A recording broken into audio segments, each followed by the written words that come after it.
when I was around 13, 14 years old. Just sat in the bathroom. I had the door open. I felt a presence nearby, so naturally I looked up. I noticed a figure, all in white, in a Victorian-style dress, walk from one side of the hallway to the other. Hello, everyone. Welcome back to the Drip Podcast. Today, I'm joined by Loz and Scott, and I'm wearing a Heineken hat. It's not sponsored, and it's also, you know, if you're underage, don't drink. I just thought I'd wear a Heineken hat. And you hate beer. I hate beer. Completely. Completely. Like, just, yeah. Hate it. But it's a cool hat. Beer drinkers, i.e. you two. Is Heineken any good? I like Heineken. I quite rate it. Scott I'm not the best when it comes to beer. I'm a Bud Light man, so I'm very basic. Okay, fair play. Well, in the chat, comments down below. Heineken, what are you saying? Because I have no idea. Anyway, that's got nothing to do with ghosts, right? But today's episode, they're my favourites. I just got to admit, these are my favourite episodes. It's when you guys email in your ghost stories. Simple as that. Very simple concept. dutystories@gmail.com, and you guys have been sending in many that we're going to read out today, and we're going to give our thoughts on them, etc. Before we do that, so when this goes out, part 3 still won't be out. The final part, by the way. But I trust you guys have watched part 1 and part 2. Yes. Excellent stuff. I have to say, it's been incredibly well received. People are absolutely loving it, which is wonderful. Yeah, what do you guys think so far? I think part 2. I think the fact that it's in 3 parts was almost a necessity for the amount of footage that we caught and was of like a usable quality. So in that respect, I think it does warrant 3 parts, because there will be people who ask why is it in 3 parts, because there is so much, and I think it's a good way to release it. Yeah. I really loved the first part, because I thought it was a great kind of mix of the slightly down times in between what we do and the challenges and whatever. But I thought it was a nice mix. The second part was more like the challenges themselves, which I did like as well. But the first part I did like. That's the part I really enjoyed the most. Yeah, no, and mate, I totally get that. And I think it was just more, you know, without giving it anything away from part 3, but, you know, as the night progresses, you know, we do get to business, don't we? Yeah. You know, more than the bits in between, which don't get me wrong, and I completely agree. I absolutely love. And actually, it was in part 2, but I think my favorite part of the whole night was the Dominoes, when me and Scott go outside to get Dominoes, and because I hadn't seen this, because obviously I was outside. I was just watching the footage when I was editing it, and then all of a sudden you were just stabbing Bailey, and you're like, give it a 5p, I'll take a piece of what you got. And it just made me fucking die, and I was like, I have to put hit markers over this. That was good. Like, it was, yeah, so I absolutely love those bits. Also, for what it's worth, right, I don't know if it's because I've never ordered cookies from Domino's, and I don't know why I was shaking my head, Scott, for what it's worth. When it pans to me, and I'm just like, can't believe it. I don't know if it's because I'd never seen Domino's cookies before, but I just want to apologise if that came across as an attack to you, Scott, because it wasn't. I think I was just in shock that Domino's cookies exist. And they are good. They are good. Yeah. I had Subway cookies today at work. It was very nice. They're also good. But yeah, so now, yeah, I completely agree with you, Lots. Like, the downtime bits are really good. But yeah, as we progress, the night's getting on. You know, now with part 3, we're looking at like 1, 2 in the morning. So yeah, we're kind of getting the bits done. So not to get anyone's hopes up, don't don't hold out for too much in between downtime. But maybe that's something we can focus on. I don't know if it'll be manageable, but to make sure it's not all go go go, that there is some time for the audience to breathe. That's kind of how I not treated them in editing, because obviously I'm just editing it in chronological order as it comes, but it does kind of give the audience a second and know that there's not going to be anything spooky or etc. coming up, sort of thing. Yeah, I think it just makes it Doesn't it? flow. Not, in my opinion, makes it flow Yeah. nicer for me. But yeah, the thing is that you're doing it in 3 parts, so you get a bit of wiggle room to experiment. If Yeah. you're doing it all as like one thing, you kind of got a bit more of a set framework that you've got to stick to. So Yeah. yeah. I am going to be doing a full thingy. I'm going to do so after part 3, which is the final part, goes up, I'm going to put it all together.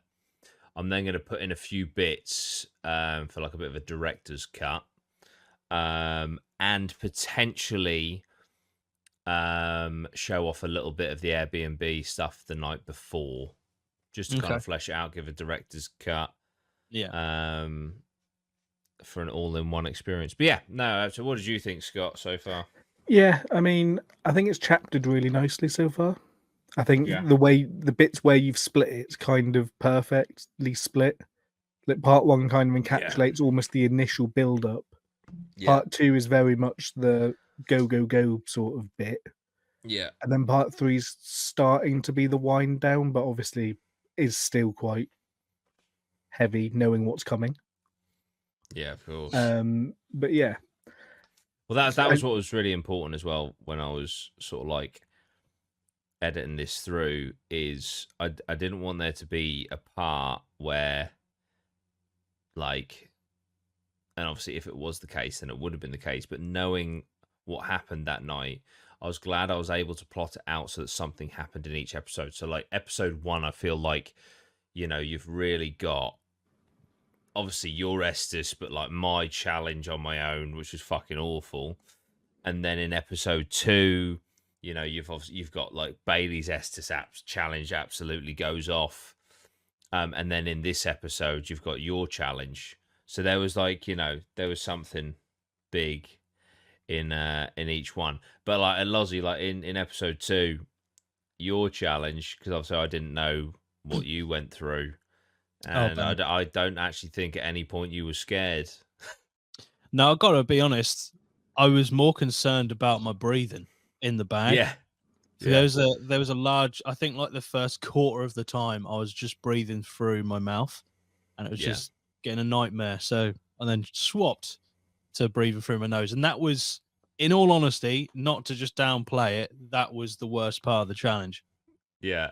Well, I cut out a few bits because there were some massive lumps and bumps, and it's I have to apologize for how fucking loud we were upstairs.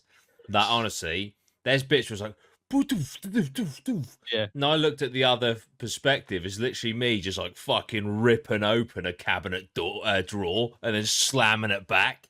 And it's just like, I think I actually said multiple times, like, you did. I swear they said they were going to try and be quiet.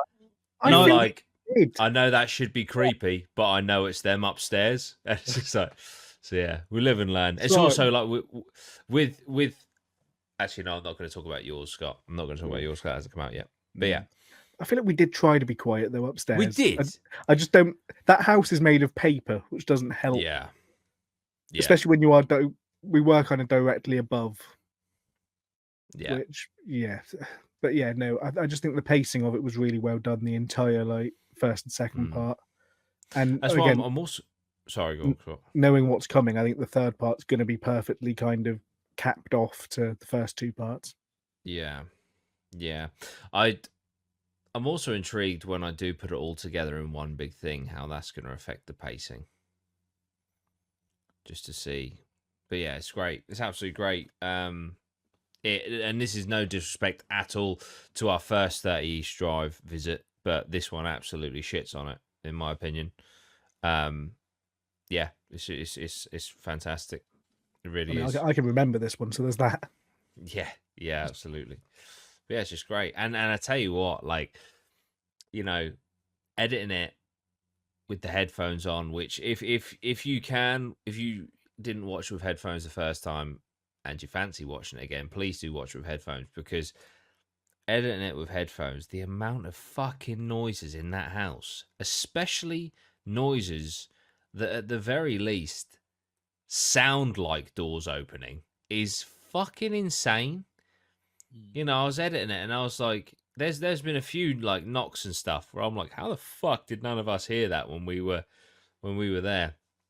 But yeah, fucking scary stuff. Yeah, but no, really, really cool. And yeah, I'm hoping to get episode 3 out this Sunday. But I have a very busy week. I can say this because this will go out afterwards. Tomorrow, I'm going behind enemy lines. I'm going to go watch Norwich Leeds. Okay. In Norwich, in the Norwich end. Behind enemy lines. But I've got 3 tickets. And so I'm taking my dad and my Uncle Phil. Now, my Uncle Phil is actually a Norwich fan. So, that's fine. So you're kind of an ally then. No. I'm just gonna like, so I went last season, and basically when Leeds scored, how I celebrated was I berated the Norwich defence like a disappointed Norwich fan, but that was actually me celebrating Leeds. I'm like, we can't defend like this. So I get to slag off the team, but I know that actually I'm covertly praising Leeds. So yeah, but so that's that on tomorrow. So yeah, and then I just got a bit of a busy week, but I'm gonna try. On my lunch breaks and after work where I can, I'm gonna try my best to get out Sunday, because that Sunday morning slot, 11 o'clock. Let me know what you guys think.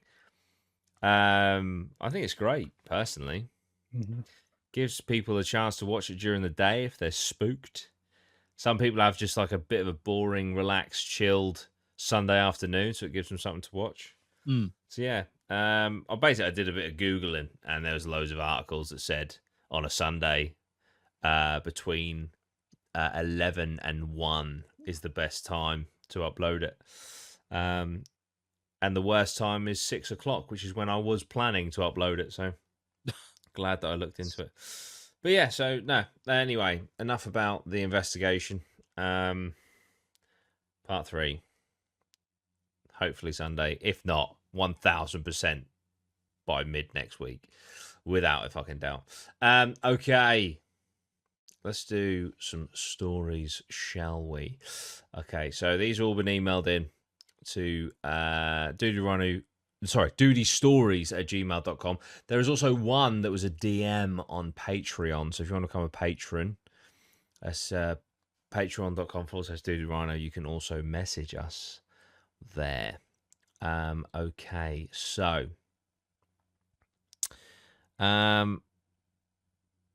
let's get into it. So, hi Jordan and the team. I've been watching the pod and your investigations from the beginning and decided to finally share my little story, so I hope you find it interesting. Our family home, a little council house in Surrey, has always had many little quirks that at various times over the years I've either viewed as potentially paranormal or alternatively just fucking horrible. I personally have experienced things being in different places than where they were left, eerie presences like being watched or just not being alone. I first started taking note of these phenomena in a more serious way and not just writing them off as being a kid when I was in my late teens and early 20s. During this time, I was serving with the army, and so was very rarely, but when... Oh, I see. I think it means, sorry. I think that there's a word missing. I think he means at home. So during this time, I was serving with the army, and so was very rarely at home. But when I was much more acutely aware of my surroundings. Every evening in my room, I had a severe unease of the upstairs corridor, not being able to focus or settle unless the bedroom door was firmly shut. At the time, my mother was in the clutches of advanced MS and so was always at home. Brackets, part of the reason for my hypervigilance to sounds at home. There were countless occasions that my mother would hear voices and ask what I was saying, only for me to say I wasn't, and even vice versa. I've heard shuffling footsteps in the same corridor. Multiple times I chalked this up to my mum moving around, only to find she was sat downstairs. This unease and sense of being watched, followed, and something else being there went on for a few years, and ultimately I kind of just wrote it off. That was until the nightmares started. They began in my last year with the army in 2015 and continued until more recently, when an unfortunate life-changing event seemed to bring them to a climax, but we'll get to that. The nightmares are difficult to explain, but while the setting was different, it was always a truly overwhelming, paralyzing sense of dread. This was amplified whenever I was at home on leave, resulting in sweating so much the bed was physically wet, chest hurting from either such rapid breathing or lack of breathing, and muscle aches from thrashing. This sense of dread, it later dawned on me, was very similar to the presence in the house. For context, these nightmares were so bad they actually made up a large part of why at least 2 of my serious relationships failed. In years since leaving the military and moving home to care for my mum, I have heard things like glass breaking, bangs so loud I was convinced she'd fallen down the stairs, footsteps and voices so clear that I've actually searched every room in the house with a knife. So this brings us to 2021, the life-changing event. Unfortunately, in the early hours of February the 11th, 2021, my mother passed away at home. I'm very sorry to hear that, dude. This was sudden and came as a complete shock. Despite her numerous ongoing medical issues, her last words were, while looking at me and my dad, "It's okay, I'm dying now." She then went into immediate cardiac arrest and was pronounced dead after an incredible effort to perform CPR by an absolute hero of a paramedic for 2 hours. Following this, now working from home due to COVID and therefore being alone in the house much more than I was used to, the noises and feelings got much more defined and also began to be noted by others, such as sitting on Discord with friends and then being able to hear things in the background, such as the sound of a shouting downstairs and even a ringtone in the loft. I know that this is already a long story and sounds a bit like a therapy session, so I'll get into the much more defined paranormal possibilities. I just want to interject here, dude, and say, listen, we love long. We love long even more. So never apologize or feel rushed when writing out a story, okay? It's totally cool. Totally cool. Since my mother passed, our dog has often watched something walk down the corridor at the same type of speed as my mum would have shuffled between the bedroom and the bathroom. My sister has experienced odd feelings and the sensation of not being alone, and for me, the nightmares stopped. This was something that didn't occur to me immediately, but came crashing into my reality after watching one of your investigations. Me and my sister are both skeptics, but in the sense of how you seem to think before your experience at the RAM, while we believe we need to have some solid proof in our own eyes, so we decided to get a pendulum, being obsessed with the pendulum segment in one of your in some of your investigations. No way. The first time we tried it, we struck gold. A conversation with our mother and something our mum was warning us about that had taken on the name of my late grandfather. We asked many questions that only those individuals would know. And while my sister held the pendulum, I asked questions that there is no way she could know the answers to. Every answer my mother gave was correct. The thing pretending to be my grandfather got some distinct questions wrong. This prompted us to ask if Mum was protecting us. The answer was yes. A violent swinging pendulum, yes. That was the exact moment it dawned on me that the nightmares had stopped. It would seem that Mum was protecting me and my sister, who it later turned out had also silently suffered with nightmares until Mum's death, from something that had attached itself to us. As you can imagine, this was a huge breakthrough in our private quest for the truth of the paranormal. We have had many discussions with Mum and this other entity in the years since, both as a pair and on my own while at home bored. I'm aware that this email has become an epic, so I'll leave it there for now. There are other parts to the conversation, the threats between the entity and my mum, claims that the dog was the demon host, and just all sorts, but that's a story for another time maybe. As long-term fans, me and my sister have joked many times about inviting you and the team to see if you'd get similar results or even more with access to more equipment. So if you are interested, we could perhaps arrange it. Thank you for your patience reading through this. I've got a ton of weird and wonderful stories about Thetford Forest and the military training area there that may interest you in the future. Absolutely. But for now, big love to you and the team. Can't wait to see the future investigations. Keep absolutely killing it. Sweet one, geese. All the love, Fred Harvey. Thank you so much for that email. Wow. What Great an story. email. That is a fantastic story. And, you know, I'm so glad that through watching the investigations, you know, we kind of gave you an avenue to reach out, you know, and get some questions answered, and you know, who knows, maybe, you know, give you some closure and things like that. So yeah, no, that's absolutely epic. Thank you so much for writing that in. So guys, thoughts. First of all, invitation to investigate. What are we saying? I mean, based on that story, yes. Yeah. Yeah, we would absolutely be honoured. So please do get back in touch, and if the invitation is still there, you know, we would absolutely love to, and see if we can get any answers for you too. Interesting, you know, the nightmares prior to, obviously his mum sadly passing away, which again I just want to reiterate, I'm so sorry to hear that, dude. And I hope that you and your sister are doing okay.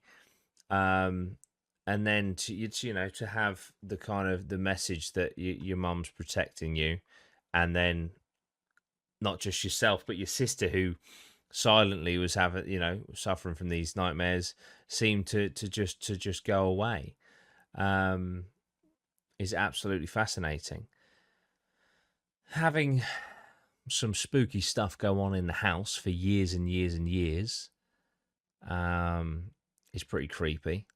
I can kind of relate to the whole, you know, that sense that you're not alone, that sense of like being watched. I had that a few times when I'd be editing here, and you know, it is horrible because you think you're home alone and it just feels like you're not, you know. And the fact that, you know, the feeling was so strong that, you know, Fred had to scope out the entire house with a knife, you know. Yeah. That goes to show how strongly, you know, that sensation was felt. Although I'm sure, being an army man, Fred, ghost or person, if they were malicious and they were in your house, I'm sure that'd be the biggest mistake they made, bumping into you. But yeah, what a story. What a story. Thank you so much. Any other thoughts, guys? I was going to say, I don't know if Scott was going to, because you opened your mouth before you were going to speak. I would say that the thing that I'll just want to say is that obviously the story has horrible elements about it. Obviously, Mum passing, which is horrible. But the thing that I take away from it is, regardless of trying to prove whether it's real or not, the nice thing for me is that you get the sense that you are being protected by your mum and your sister's being protected, which is a discussion I know me and Jordan have had quite a few times about, like, the afterlife and that sort of side of paranormal-ish stuff, Yeah. which is one of the reasons why I would want it to be real, is for these sort of situations where Yeah. if there is any presence that's trying to harm family members, you can feel a little bit, I don't know, comforted by family members who have passed over now protecting you. That's one of the things that I think is a massive benefit of believing that it's a real thing, and if it was real. So, and also, you know, by having that belief and having experiences that prove it to you,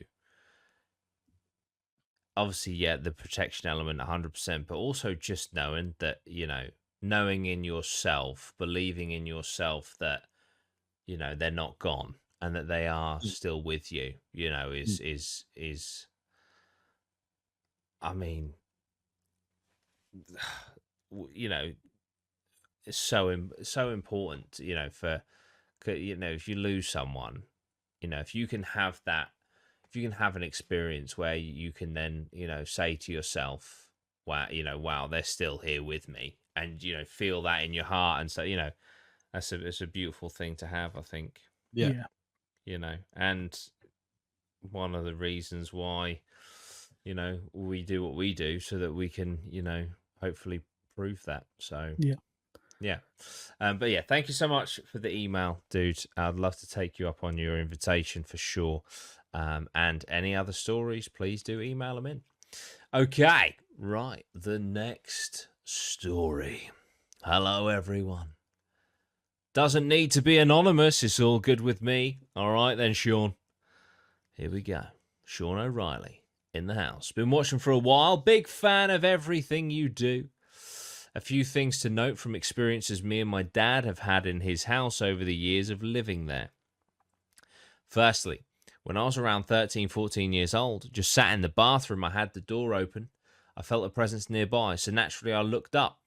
I noticed a figure, all in white, in a Victorian-style dress, walk from one side of the hallway to the other, into the airing cupboard. Something that has always stuck with me. Over the years of looking around the area for the history houses are built on, I found out along the hill used to be a gallows, which explained a lot looking back to the clothes worn. Secondly, hearing footsteps upstairs whilst both of us in the front room, things falling off of shelves, but upon checking, everything was in place. Waking up with scratch marks on our legs, backs, and arms. This is both me and my dad on a few separate occasions. I wasn't there for this, but I'm certain it's just down to sleep paralysis. My dad was asleep, felt someone pushing down on his chest and couldn't breathe. Didn't see anything in the room or outside the door, just shouted, "Fuck off." When then he was able to catch his breath and speak. Then it all apparently stopped. Sorry, he shouted that when he was able to catch his breath and speak. Then it all apparently stopped. It may all mean nothing. Apologies if it's not the best information. Not at all, dude. I haven't written in before, and I don't think it's my forte. Hey, you've done absolutely great, Sean. You've got all the information in there that we needed.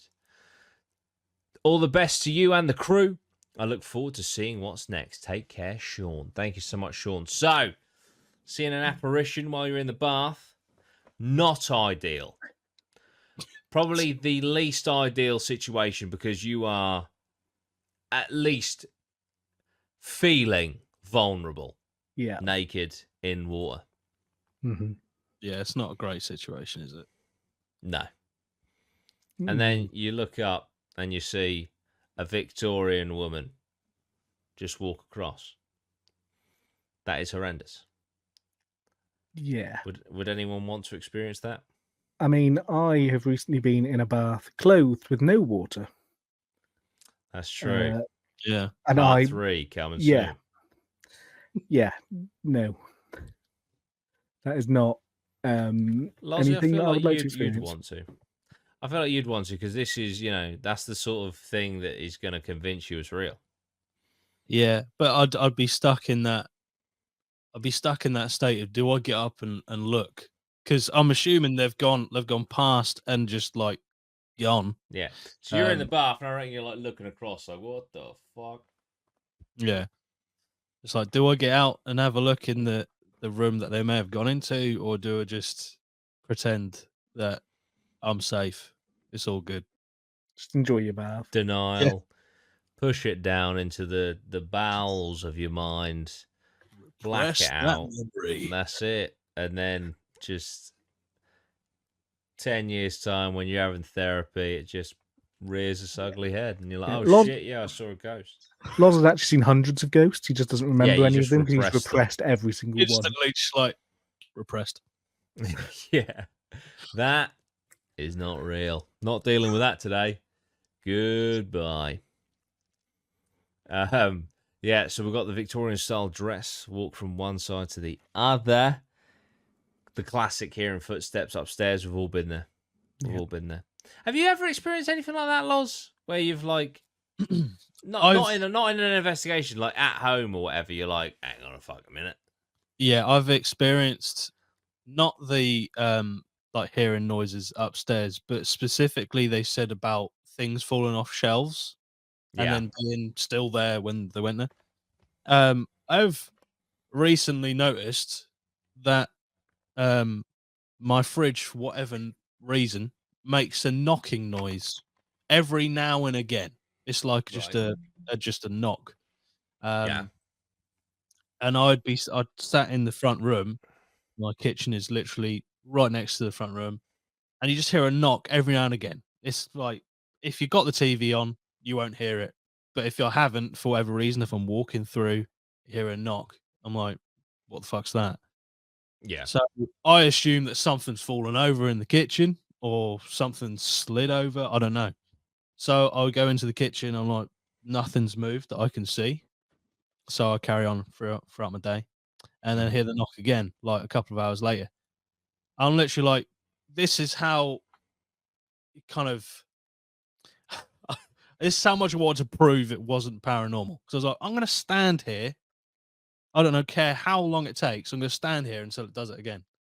And I heard it again, and I went up to the fridge, and it was making like a humming noise. And then I heard the knock again, like another 20 minutes later, and I was like, it's got to be the fridge. It's got to be the fridge. So yeah, we did discover it was the fridge, but it was such a. It's not a noise you associate with a fridge making. Yeah. So Yeah. I was like, what is that? I've not had anything like crash or bang upstairs and like these shelves up here. I've not had anything fall off here.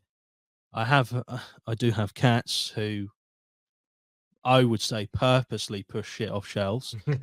Yeah. But other than that, that's the only sort of noise I've heard that's made me gone, hang on. Yeah. Okay. Interesting. Very, very interesting. I think before we move on to another one, Yeah. I think it's probably important to point out that I live in a terraced house as well. True. I do have now, not now, but I used to like a couple of years ago had a neighbor with kids. So there would sometimes be screams and I'd be just like, that's the kids. Yeah. I would attribute that to the kids all the time. It could have been something else, but that's kind of the scenario I was living in. I feel like if you live in a semi-detached or a fully detached house, you then got a bit more of a kind of control over like human noises in your house, I guess. Yeah. Yeah, no, for sure. For sure.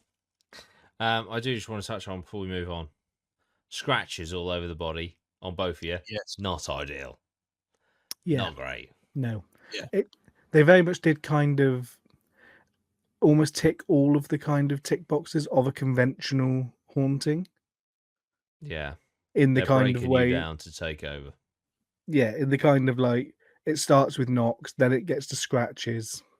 Yeah. Seeing things, it's like that is very much all the stages. Yeah. Of a Get the full-on house haunting. blessed. Get the house blessed. Okay, right. Let's jump over to Patreon. Okay, we've got a DM. Nice. We've got ourselves a little DM. Okay. Hi, Duty. Firstly, still loving the pod. Just listened to the last podcast, and the part about the scream coming from upstairs with no one else in the house reminded me of an experience I had that I was meant to message you about. So obviously this was sent to me 3 weeks ago. Because obviously the last episode wasn't the scream upstairs. Just explaining myself. Last time I messaged you was a few years back, and I wanted a second opinion on a weird video I took of a ball rolling around my kitchen shortly after my dad passing. Well, it was a couple of months after that experience that something else happened that I can't explain. Me and my partner live on our own with a dog and a cat, and we were all in the kitchen. My partner and I were cooking dinner while the pets were around our legs hoping to get some food. All of a sudden, we heard a loud groan coming from the lounge. The best way I can describe it is that it sounded exactly like an old man crying out. It wasn't a subtle sound, it was very loud, and it went on for 2 to 3 seconds. We all heard it. My partner and I both jumped out of our skin and looked straight at each other.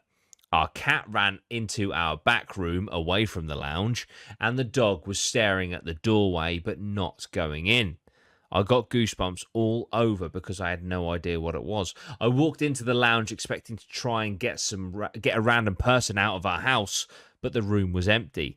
No one upstairs. The front door was locked with the chain across because we were staying in for the rest of the day. The TV was off, and we don't have an Alexa or any other speaker. Our house was built in the 70s, so the internal walls are brick, so you can't hear neighbours at all. We also have a Ring doorbell, so it wasn't anyone shouting through the letterbox. I've tried my best to debunk this. I have no idea what it could have been. Maybe one of the team have a theory. The story of the lady screaming upstairs seems similar and made me remember to message you. Well, thank you so much. I really appreciate it. Guys, what are we saying?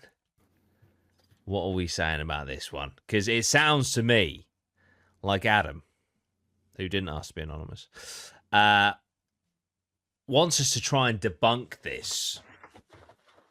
Yeah. So, Lozzie, you can literally put yourself in this man's shoes, change one of your cats for a dog. Loud groan, thick walls, can't hear your neighbours, no TV, doors locked. What the fuck? I think he's covered pretty much all the bases there of how you could possibly debunk it. So I'm not really sure. Other than what you're trying to say is you now believe in ghosts. Let's go. Right. I do believe that's a misquote. I think that's a misquote. We all agreed when Lozzie believes in ghosts, he's getting a fade. Again, bring it back. This is absolutely unfounded. Unfounded. Basically slander at this rate. I can't disprove it. Like I said, we've already covered most of pretty much all the things I could possibly even attribute to making a groan noise. Yeah. The only thing that would because he's already said about the walls. He's already said about the walls being thick and brick, so it can't be really realistically anyone else outside the house. I'm seriously thinking outside of the fucking box here. Could it be like air released from his radiators? I don't know. I'm just trying to think here. I'm kind of. Is that the noise that a radiator makes? Is that the noise a groaning old man makes? Yeah, is that the noise that he described? I thought. Well, then, that's what I imagine. I thought he was going like that, like a groan, like a zombie. Yeah, more zombie is what I was picturing. Okay, let's just have it. Hang on. Right, hang on. One, 2, 3. That's quite long. Right, what could make that noise? I'm other now than picturing a ghost. Yeah, I'm now thinking of shit around my house to try and Yeah, innit? And I've got nothing. I mean, a minor earthquake moving furniture, yeah. I was gonna say the dog, but I don't think that really works. I can't imagine. I'm sure they would have noticed, wouldn't they? Yeah, I mean, as a dog owner, I know what noise what noises my dog is capable of making. And if your dog made a noise like that, I'm sure, and he was in the room or she was in the room with you, I'm sure There you would would be like look immediate- instantly, wouldn't you? Yeah, like oh my Immediate god, my medical dog is attention would be yeah, happening. Yeah. I mean, it's an old house. The only thing I can really think of is like water pipes, yeah, which have to run somewhere. I guess if the walls are yeah. brick, they're probably going to be running through the floorboards. It's a hard one, man. There's nothing obvious. If it was like No. really loud, then I don't really think you can attribute it to anything household, really, that I can think of. No, I was going to say fridge because my fridge does make a kind of humming noise, but not a groan. It's not a no, groan. and also they said it sounded like it was coming from the living room, didn't they? Yeah. Could it? I that's true. mean, could it be a car or a bike revving? That's kind of the windows have taken a bit of the bass from it. Maybe. Or it's a ghost. Oh, it's a zombie. Oh, it's a zombie. A zombie ghost. Oh, Yeah, it's a tough one. Hmm. Also, it is. Listen, it is worth noting. You know, Adam did send me a message 2 years ago, which I do just want to say I did watch and respond to.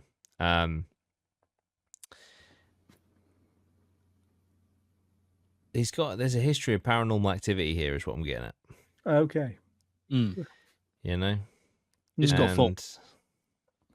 And so it's entirely plausible that, you know, maybe something's attached, or maybe there's something in the house, or, you know. So I wouldn't listen. We're struggling to debunk this, and you combine struggling to debunk with historical paranormal activity. I'm just saying, Loz is getting a fade. we could be looking at a ghosty ghoulie here. Yeah. Yeah. I'm struggling to think of anything else it could be that isn't. I think that the fact that Adam, the fact that you've stumped us, right? Stumped Lozzie especially. Hey, tell you what, mate. Tell you what. You know? So, let us know in the comments. What do you guys think this could be? Yeah? Get your stories in.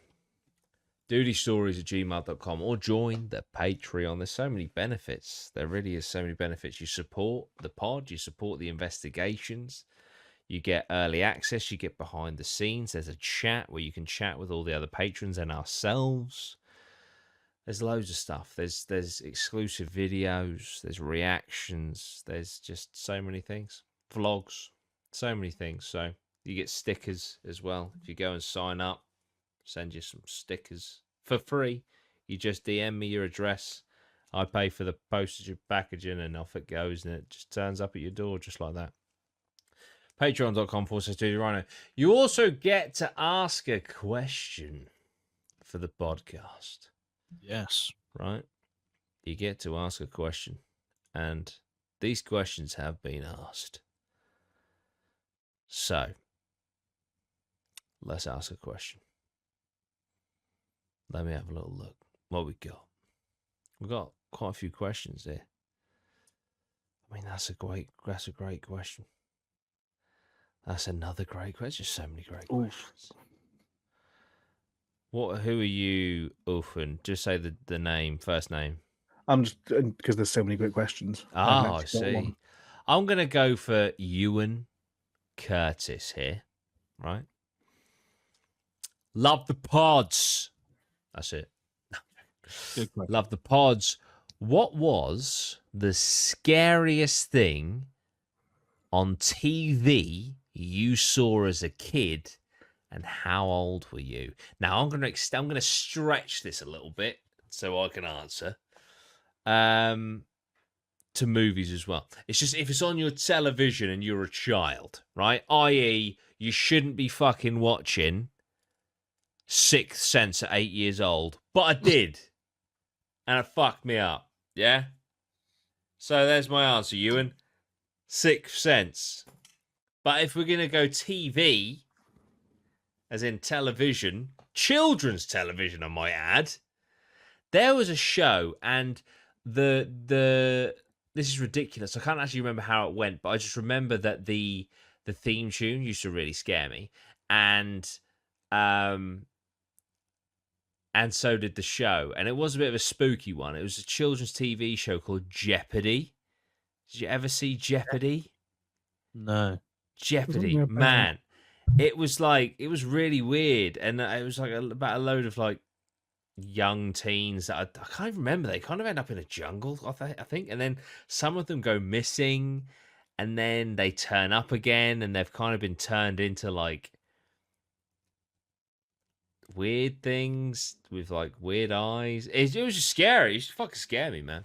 I'm just reading reading CBBC. I'm reading the concept, and it sounds kind of mental. Hey, read out, because I'm literally like, this is like 7-year-old me. Go on, what was Jeopardy? It's about a group of 8 secondary school students and their teacher from Falkirk, Scotland, who travel to the Australian bush to look for UFOs. Yes, they're giving that's it. And sorry, recording these sightings, and the series makes extensive use of found footage recorded by the characters themselves. Yeah, so they go there to investigate aliens, and then like this kind of alien like government organization, or they might be aliens themselves, like kidnap some of them, and then like you see them and they're like brainwashed, their eyes are all fucked and shit. It was horrible. So, yeah, Jeopardy fucked me up. I was like 7, and then I just like for dessert had some fucking 6 cents on toast. Like, just not good. But anyway, those are my 2 answers. 6 cents. What about you guys? I mean, for me, and this one is watching it now, it's just not scary in the slightest. But Shaun of the Dead. No, mate. When I first saw that, 2004, I was 10. Mate, that's some scary shit. Yeah. So I first saw that. Funny, I remember but watching scary. it. Yeah, I remember watching it for the first time about midnight at a sleepover. Yeah. It was one of those things. It was the only thing on. I was the only person left awake watching it, and it got to the bit in the garden when she fell on the. Oh yeah, the pole. You've been watching it for about 7 minutes at this point. Yeah, and it was like that bit. I was like, nah, not for me. Yeah, terrified me. She me. Stands up, doesn't she? And there's a massive hole in her. Yeah, there's a girl. That's in the one garden. that stands out. Do you know one of my favorite lines in that film? It's such a like a blink and you'll miss it. Is so funny. You know when like they're sat down when it first starts kicking off and they're watching the news broadcast and like lock all your doors and if you have to destroy the blah blah blah, and then they realize they've left the door unlocked, and then that zombie in like the wedding suit comes in and he's got one arm, and Ed, they're both like oh, and Ed just goes oh he's got an arm off. I just think it's so funny. He's got an arm off. He's like just caves his skull in with an ashtray. You see his head go. Oh. I do think as much as the zombie apocalypse would suck, and we're not going to go into it because that is an entire, as we've experienced on both this show and Atma, that it is a podcast in itself. But yeah, a zombie apocalypse, as shit as it is, I could definitely find ways to enjoy myself for a little bit, you know? But yeah. So Shaun of the Dead, great shout, man. Loz, what about you? I can't remember TV specifically because I didn't really watch a lot of spooky stuff growing up. It's only like into my teens I actually started watching things like Alien and that sort of stuff. Yeah. I do remember being scared of Indiana Jones when I was very, very young. Specifically the scene, I think whatever the Ark of the Covenant is, it Ark of the Covenant? Oh, when they open it up, and then the face melts. The faces and that. melt. Yeah. I remember being scared of that when I was really young. Yeah. That was. I was just like, I must have been like probably 5 or 6. Yeah. I was like, nah, don't like 100%.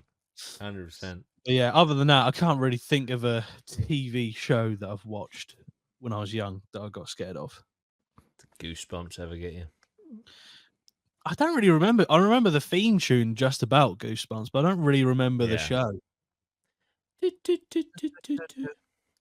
Speaking of theme tunes, there was a theme tune. This is gonna probably make you laugh. As a kid, I couldn't fucking stand and would scare the shit out of me. And it was like about 3:30, 4 o'clock in the afternoon. The theme tune. Now, bear in mind, a child. The theme tune to Midsummer Murders. It's really eerie. It's just like. And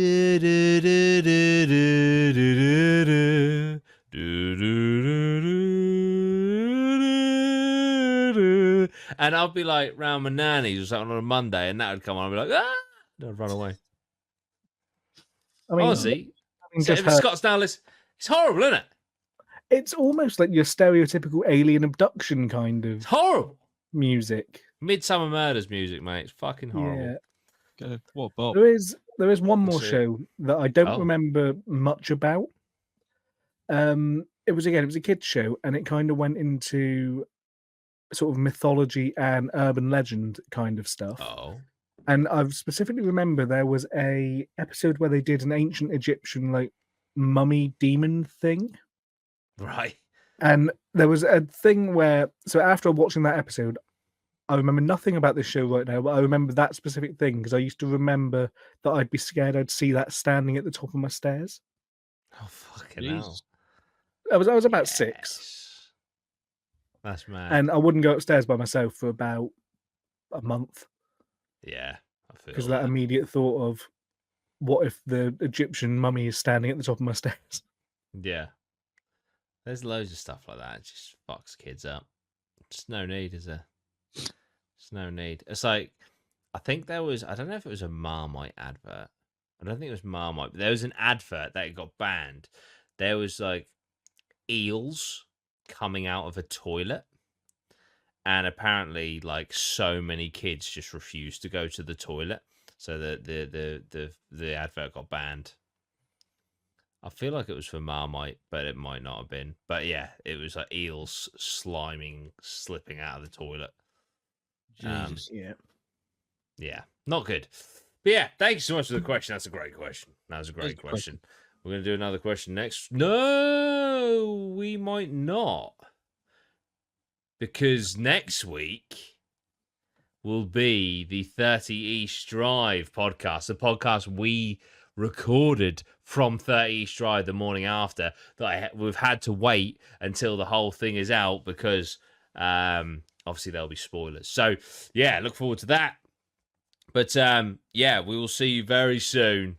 Thank you so much for being with us. Like, share, and subscribe if you're listening.